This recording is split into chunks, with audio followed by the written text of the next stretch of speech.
Welcome to Horror Stories, a place where darkness whispers, shadows move, and every story pulls you deeper into fear. Tonight's tale is not for the faint-hearted, so turn off the lights, sit back, and let the nightmare begin. Notifications.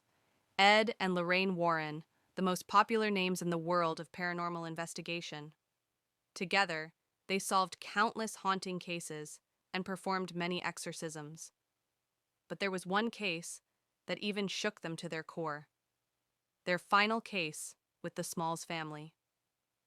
This story begins in 1973 in Pennsylvania, U.S. Jack and Janet Small moved into an old duplex house with their two daughters. Their previous home was destroyed in a hurricane flood.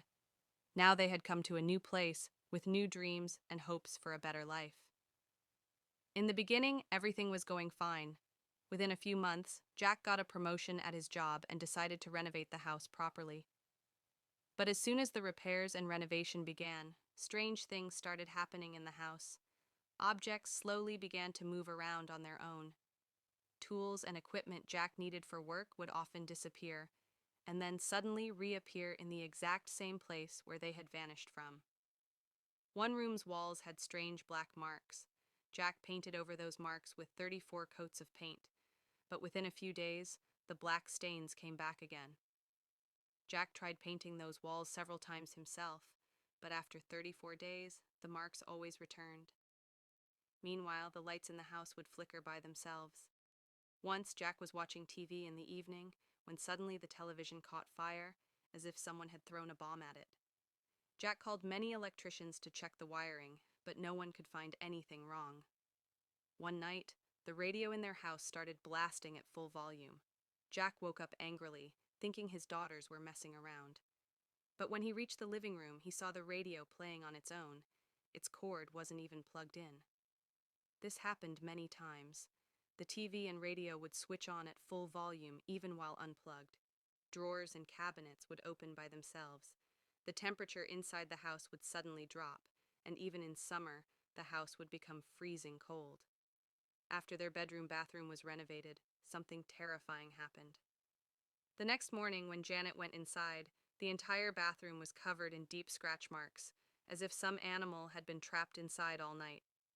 Jack and Janet began to feel uneasy in their own home. Once, Janet thought she heard her mother-in-law calling her from the next room. But when she went there, her mother-in-law said she hadn't called her at all. The family began experiencing this often, voices calling them when no one was actually there. One night, Jack and Janet heard their daughter screaming.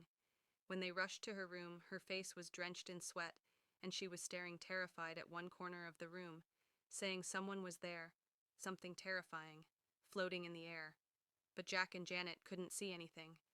When they switched on the light, their daughter also calmed down because the figure had disappeared. The next evening, while Janet was working in the kitchen, she suddenly felt a cold gust of air. It was February, so she thought she had forgotten to close the window. But when she turned around, the window was already closed, and when she turned back, her blood ran cold. In the corner of the kitchen, a dark shadow was floating in the air, a shadow with no face, yet it felt like it was staring straight at her. Janet felt as if it was trying to say, "Hello." Her hands and feet froze with fear. The shadow slowly came close to her and then passed right through the wall. That same day, Janet's mother-in-law told her she had also seen that dark shadow. Everyone in the house began seeing it often. Jack and Janet's suspicion had turned into belief. There was definitely a spirit in their home.